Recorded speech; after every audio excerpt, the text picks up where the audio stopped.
We have some new territory to plow today.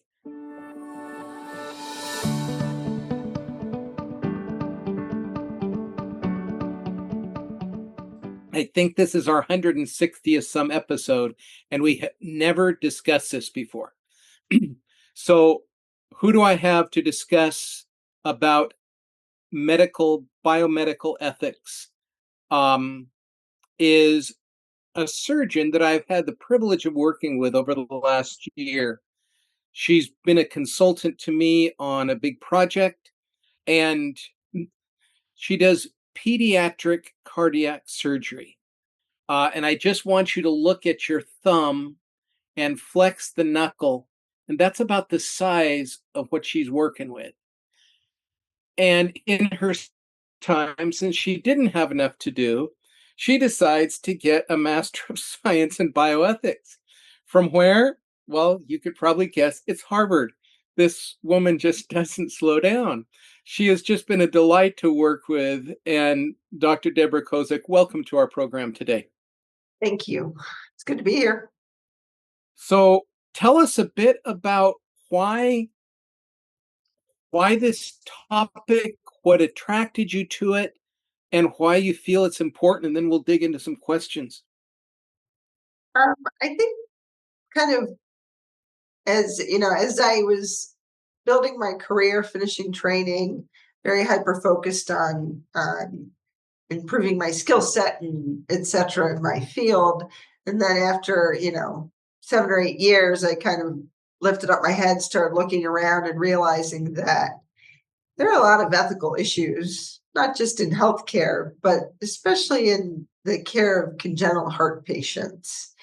And I was initially interested in learning more and kind of toyed with the idea of getting a degree.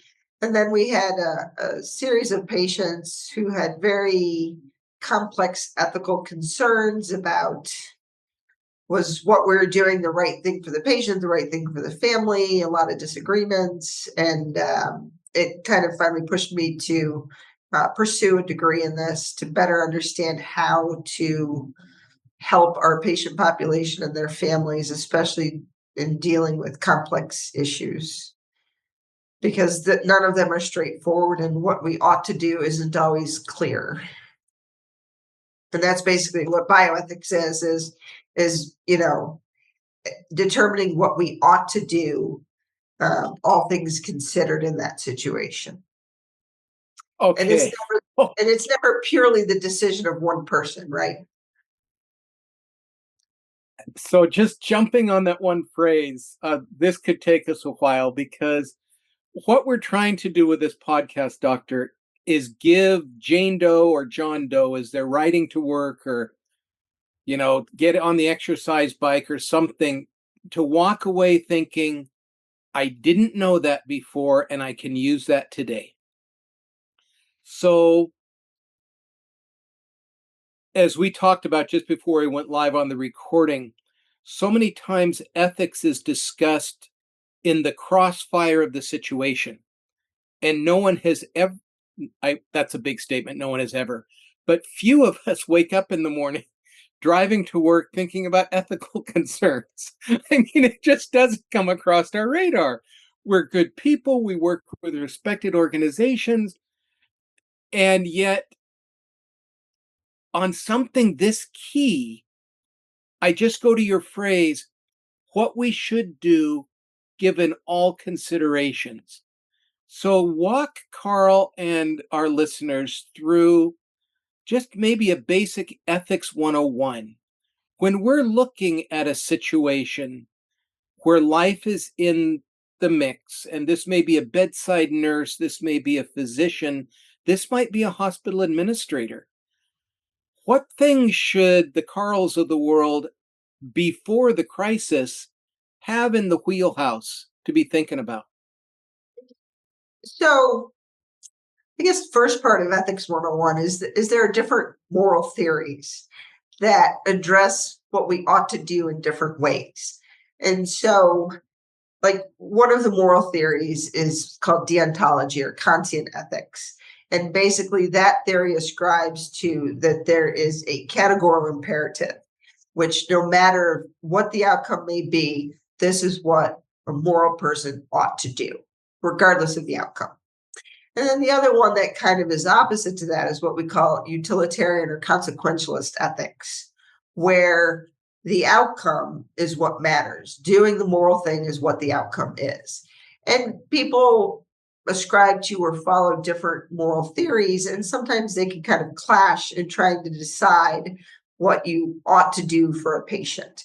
But especially in surgery, when I think about these situations, before you find yourself in a position at a bedside with a patient and a family where things have not gone well and the patient is sick and struggling, is trying to understand how we got there. And, not in the heat of the moment, did we do what we ought to have done? Or did we make somewhere along the way a decision that maybe was not in the best interest of the patient that led us there? And oftentimes that's not the case. But now you're in a position where you have to stand at the bedside and, discuss what is in the best interest of this patient at this time per the family. Do they understand the situation? Are we expressing the situation appropriately for them to understand? To come to a decision about what is the right thing to do. In surgery, kind of what led me to this in the surgical field is, in congenital heart surgery, our ability to get patients through operations has continued to improve. Surgical technology, innovation, all of these things have kind of brought us to a point where we can get a patient through an operation. But what comes after that is doing the operation. Just because we can, does that mean we really should be offering the surgery? And that's not an easy answer, but I think, it's something that we should be thinking about before we embark on an operation. Is this the right thing? Parents are always going to say, do what you can to save my child's life.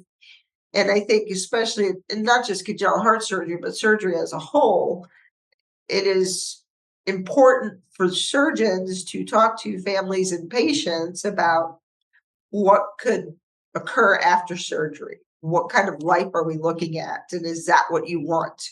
Or is that what you want for your child? And I think that's, doing a surgical ethics fellowship right now, that is something that we talk about a lot that surgeons really aren't very good at doing. So I'm just probably personalizing this a lot more than I should. But as I look behind my camera here, I have family pictures. And Sorry. fortunately, we have never had that horrible moment of sitting with a surgeon with a life on the line and just walk me through the thinking. I'm the parent. I desperately want this child to live. And I have my blinders on that post surgery, my child will have a very different, difficult, hard life. And he's only 2. Help. What do you say in a setting like that? Because to some regards, it's a save life at all costs. And none of us certainly have the ability to play God and say yes or no. But how do you help its parent, desperate, tied up in their emotions, to really think of the life and the quality of life that their child will have? How do you guide them through that incredible knot of decision? So I would actually go back farther too, because a lot of the complex heart defects that we see that have more difficult outcomes, worse long term survival, or complicated futures are now diagnosed as a fetus. And so that conversation starts before the baby is ever born, when they're a fetus. And the discussion has to be, this is what we think your child has. This is what things will look like immediately after the baby is born. This is the likely course through the first several days to week of life. This is the operation the child needs. These are the risks of that operation. these are potential complications of that operation. And this is what the hospital stay after that operation may look like. And unfortunately, I think a lot of times we tend to stop there. And that conversation needs to go beyond that immediate post-operative hospital course into what is the next 6 months, year, 2 years, 5 years of their life going to look like? Are they going to have learning disabilities? Are they going to have developmental delays? Can we predict how bad they'll be? No, of course not. But you also have to talk about, what other operations they may need, when they may need those, how many operations, because, it's a fair number of these kids will need multiple operations throughout their life. But I also, we need to discuss it in, are we fixing your child's heart or are we palliating their heart? So it's never going to be a normal functioning heart. It's going to be, we're going to find a way to palliate to keep them alive and going, but it's never going to be a normal heart and work like a normal heart. And so what does that mean for their future? Is there a chance that they may need a heart transplant, a new heart at some point in their life versus, all right, we can fix your child's heart, but some of the materials we have to use to do that won't grow with your child. They'll need another operation, maybe 2 years, and again in about 8 years, and then procedures in the cath lab. I think those are important discussions to have so the parents see the full long-term picture, not just the immediate post-birth, what's going to happen. And And that I gives could, them a better basis to make a decision on if that's the future they want for their child. and this I think I know the answer. But when a terrified parent looks at you and says, "Doctor, what would you do?" What response, where does, what do you say in that regard? I tell them that I can't make the decision for them because my views on what I would do for my child may be very different from theirs. Mhm. Everybody has a different expectation of what, of their child's future and what goals they have for their child, what meshes with their family life and their social situation. Everybody is different, and that is an incredibly personal decision that I cannot make for somebody else.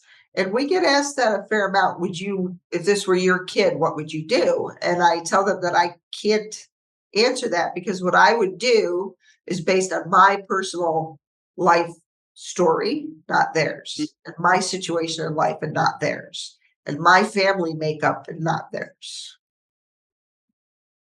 What happens when you know from your decades of work in this field, when you're looking at Carl, the terrified parent, and you know just because of your experience, you can't know, but you know that Carl is not in the emotional state to make a good decision right now. I and you and people might say, "Well, Carl, you can never know that." But again, you've been in the saddle enough to know, yeah, Carl's probably not making a good decision right now. How can you help me? Because if it's a, we need the decision the next 5 minutes medically, that's one thing. But if there is some time, how do you back Carl off of an immediate, potentially bad decision and consider other aspects that he may not be considering? So there's two different answers to that. One is the kind of medical legal response, and one is the emotional response, right? Um, so medical legally, parents have the right to decide what is in the best interest of their patients. Mhm. But in a child who has a heart defect that is treatable and they can go on to live a long life, parents aren't allowed to choose no as an answer. And so you talk with them and you try and understand what their fears are, address their concerns, give them time to think about it. But the bottom line is, if doing nothing will lead to the death of their child and doing something will have a good outcome, then they don't get to choose to do nothing. And in rare instances, worst case scenarios, it ends up in court and you have to get a court order to move forward with surgery.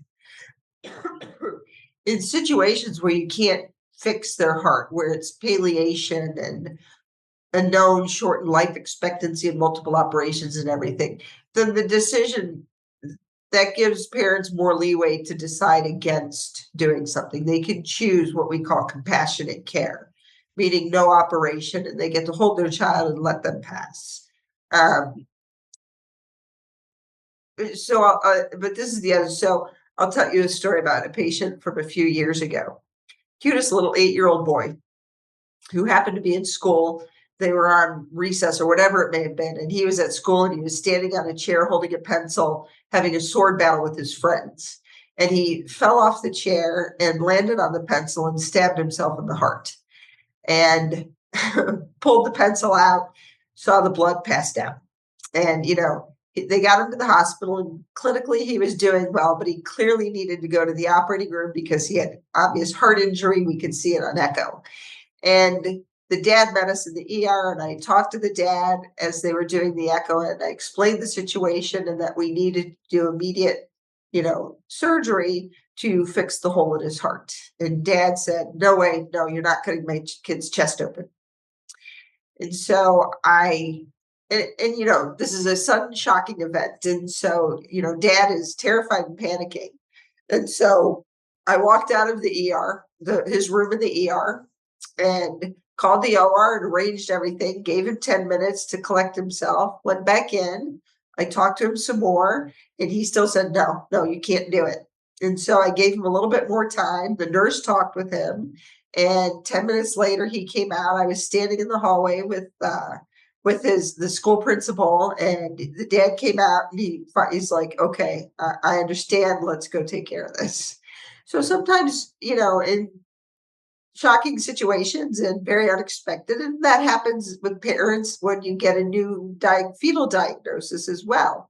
It's quite a shock, and it takes some time to let that information sink in and be able to hear what's happening and what needs to happen next. Where did you learn that level of patience? Uh, Probably from having a child. I don't think I've always been patient. Having children builds a little more patience. Boy, to be able to know that you can medically rescue a child and have that fear blocking, boy, that says a lot that you're able to step out and give him time. That is something. So, going to another question. One thing we didn't talk about, well, let me get back to another question first.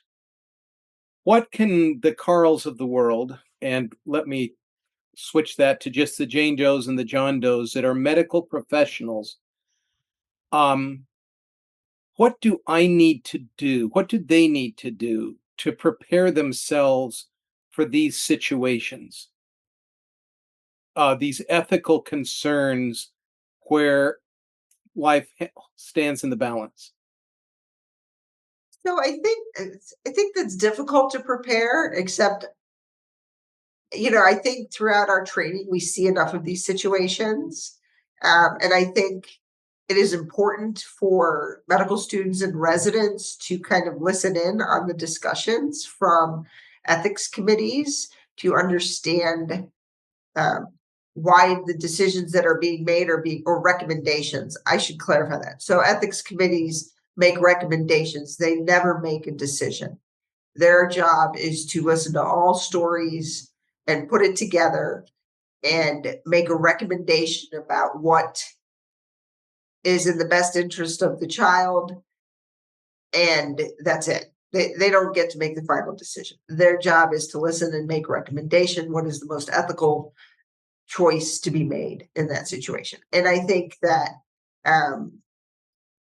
as physicians, especially during residency, seeing these situations, it is very beneficial for residents to not just see that these difficult situations happen, but to actually try and listen to the discussions from the ethics consultants to understand where you are. And oftentimes, there are times when ethics consultants will say, we do a lot of when we end up in these situations, we go back and see where could we have done things differently, communicated better with families, etc., to try and avoid the situation that you're currently in. A lot of times, these a significant number of these ethical situations at the bedside are born out of poor communication. And so I think that's a huge thing for people to understand, is that a lot of these difficult situations, not all of them, but better communication um, can oftentimes avoid some of these difficult positions. And where do you see that communication falling short? What if you as you look back at a multitude of instances, where are places where our listeners could say, yeah, that's a gap in our organization also? So I think physicians have conversations at the bedside with the family or with the nurses. So the nurses are the ones who are at that bedside 12 hours a day. Physicians are not. And so I think sometimes there is not great communication between the physician and nurses, and things get relayed to families, or other discussions are had between the nurse and the family that doesn't get relayed back to the physician. Physicians don't always communicate as openly as maybe they should with families. Mhm. um, Physicians have side discussions that don't include nursing and family. So I think there are a lot of missed opportunities to have more cohesive conversations.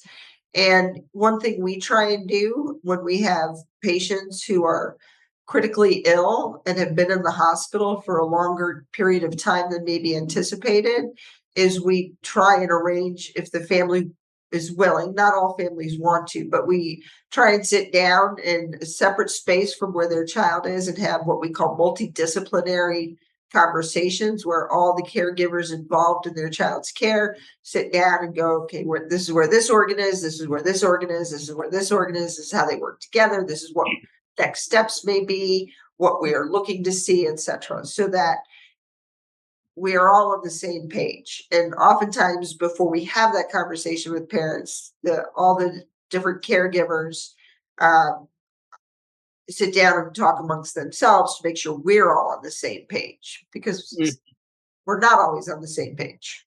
sure. You may have answered this already, but I'm just putting myself in that position. Just knowing you as I know you, incredibly empathetic. And yet you're in a scientific setting explaining organ function to this parent or grandparent who, again, is just thinking about life slipping through their fingers.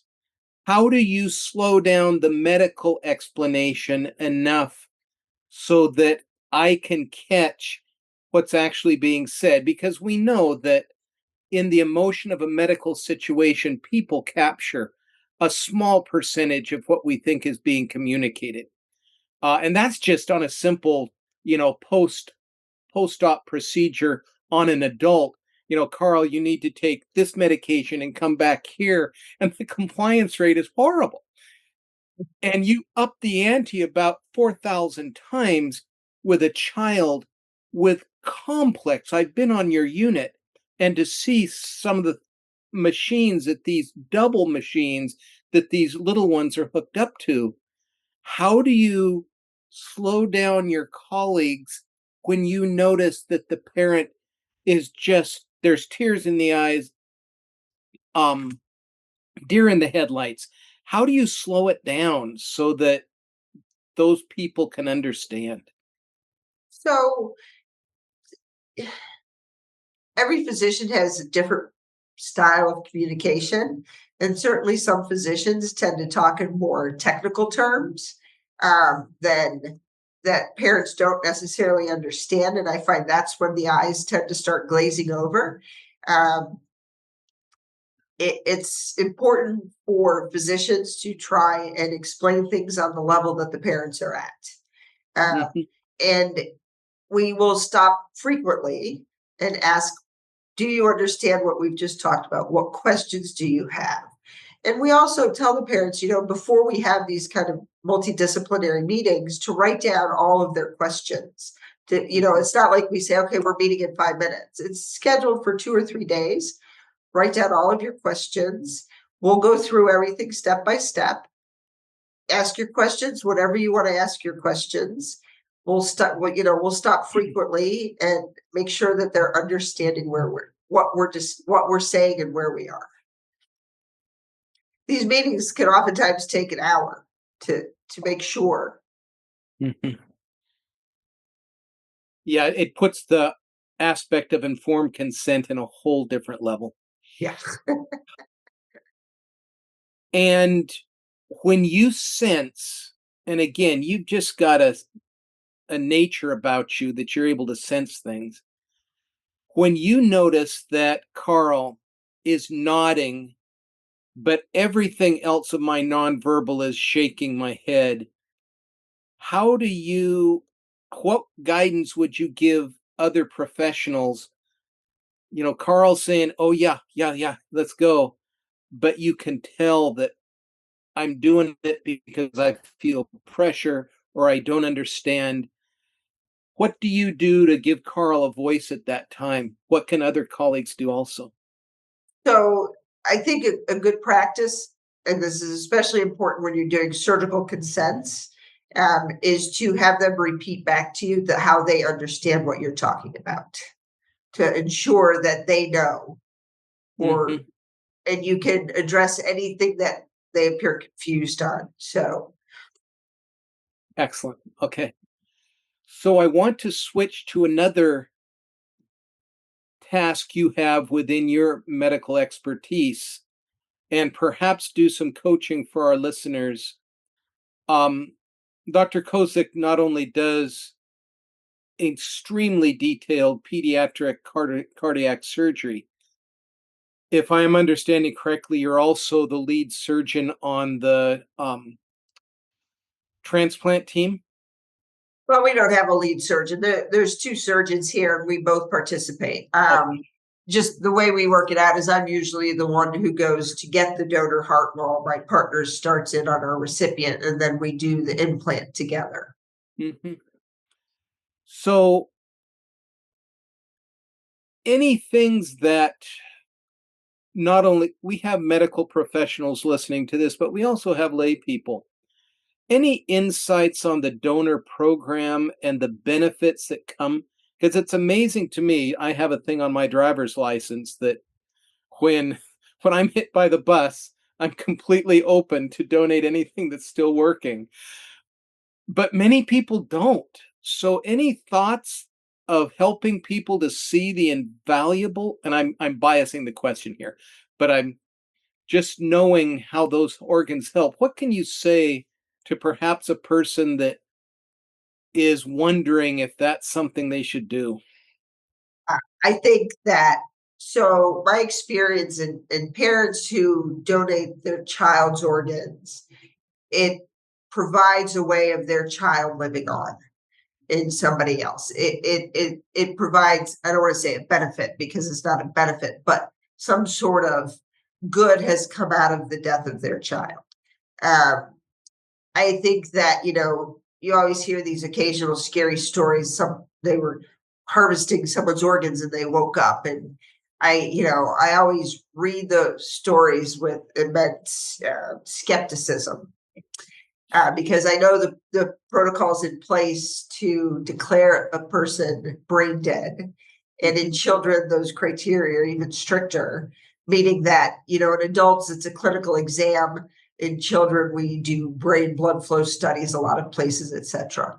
And so the likelihood of someone not actually being brain dead at the time of organ donation would be exceedingly rare, and somebody messed up somewhere. mhm, But I think that's what scares people is if I say that I'm going to be a donor, they're not going to wait till I'm actually dead. They're just going to take my organs, and that's not the case. Mhm. So, how, and I don't want to get into areas that are unproductive here, but when a child or when an adult has passed and we're clinically sure, how are those organs sent out to the different recipients? Who knows? How is that done? So first, I would say they're declared brain dead, which is considered death, but their organs are still working. Hmm. And if this is one thing they always get wrong on TV, is that the physicians caring for that patient are never the ones to approach the family about organ donation. So we are in this state required for anybody that dies or is declared brain dead to notify our regional organ donor association. And they will, if it's somebody who they think would be a potential organ donor, they are the ones who come talk to the family. We have no part of any of that. Because it is a major conflict of interest, right? For me to say your child is dead, can I have their organs? It's a huge conflict of interest.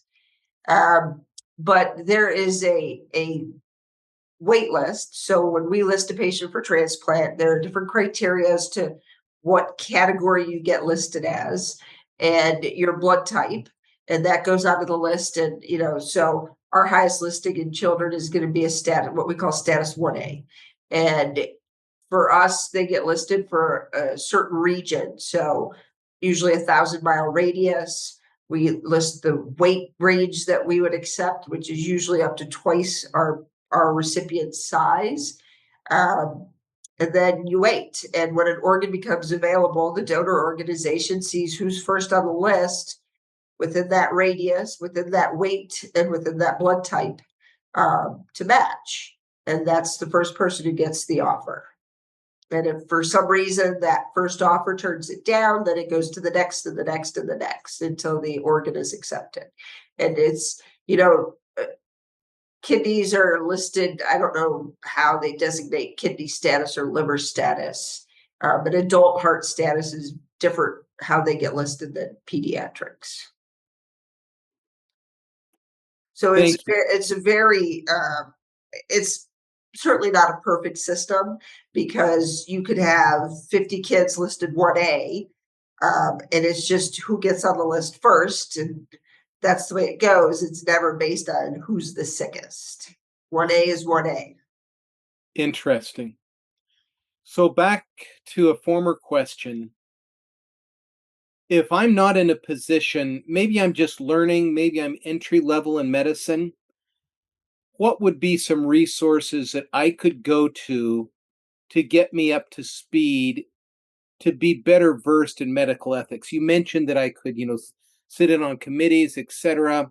But for the person who's just thinking, I need to know more about this, and you mentioned the two different approaches, amongst many, I'm sure. What would be just primer suggestions for Carl to get up to speed? So when we're talking about bedside clinical ethics, they're what we call the principles of clinical ethics. And there are 4 principles in Western ethics. And I'm clarifying Western because it's not necessarily the same in Eastern countries. But in Mhm. Western ethics, the 4 principles we go by are autonomy, um, non-maleficence, which is do no harm, beneficence, which means do what will benefit the patient, and then justice, which is obviously a big thing in transplant, right? Ensuring equality and justice in care.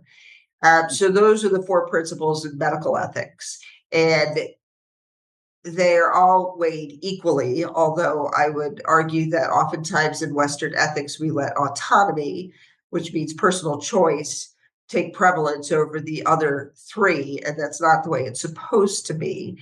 When these ethics, the people who define these Beecham and Childress, uh, they are prima facie, they are equal across the board. We should consider all 4 of these categories equally. But you could Google medical ethics if you don't want to read a whole textbook. Now, medical schools or the Association for Bioethics and Humanities, the American Society for Bioethics and Humanities. You can go on their website without being a member and just they will have some overviews of what clinical ethics is and what these terms mean. Medical schools are now teaching some, just basic introduction to medical ethics, which is, I think, important. I think, there's been a big push in surgery to try and teach surgical residents surgical ethics.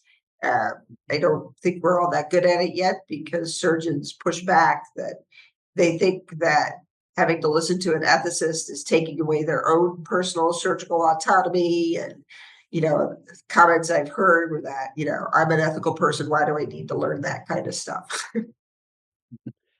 So there good chance that someone on this podcast right now is saying exactly what you said. I'm ethical. I always have my patient's best interest in mind. Why do I need a consult? What would you say to that? Well, because your view of what's in the patient's best interest may not be the patient's view of what's in their best interest. And that's sometimes where clashes come in, right? If a patient says, I don't want that, and you think that they should have it, who wins that battle, right? It should be the patient. That's what autonomy is. And there are criteria that they have to, if a patient is declining a life-saving therapy, they have to, their defined criteria for proving that they are competent to make that decision. So, as we close up here today, Doctor, any closing thoughts about this what I would call incredibly important but very understudied area? Any closing comments? I think medical ethics is definitely underappreciated and the value it can provide in really helping our patients. What it was, especially one of my areas that I am the most interested in as far as bioethics goes, other than surgical ethics, is justice. Justice in healthcare is a huge topic, very, I think, undervalued in how we approach justice in healthcare. And I think that more attention and more studies on providing justice in healthcare would be hugely beneficial across the board for society. Excellent. Doctor, thank you for giving us so much time today on our podcast. I really appreciate your time. My pleasure. It was nice to talk about this. Excellent. Thank you so much. And to our listeners, as always, thanks for being with us today.